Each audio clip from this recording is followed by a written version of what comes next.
একদিনে সরানো হলো ১ ডজন সচিব, নতুন পদায়নে তোড়জোড়।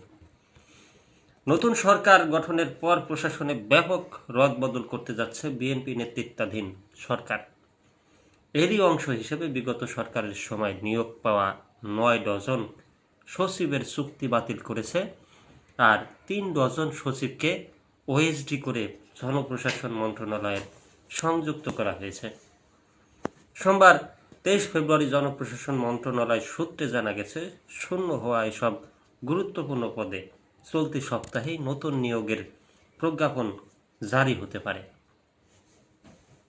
প্রশাসনিক আদেশে ৩ সচিবকে মূল দায়িত্ব থেকে প্রত্যাহার করা হয়েছে। তারা হলেন মাধ্যমিক ও উচ্চ শিক্ষা বিভাগের সচিব রেহানা পারভিন, প্রধানমন্ত্রীর কার্যালয়ের সচিব সাইফুল্লাহ পান্না, ধর্ম বিষয়ক মন্ত্রণালয়ের সচিব কামাল উদ্দিন।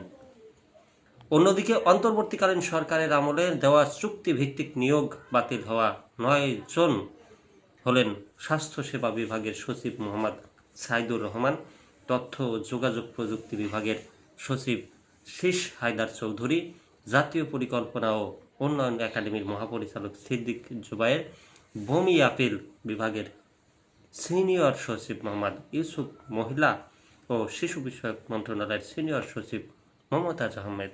সচিবালয়ের একাধিক সূত্র নিশ্চিত করেছে, শূন্য হওয়া এই ১২টি পদে নতুন নিয়োগের ক্ষেত্রে বিগত সময়ে পদোন্নতি ও পদায়নে বঞ্চিত এবং ক্ষতিগ্রস্ত কর্মকর্তাদের প্রাধান্য দেওয়া হতে পারে।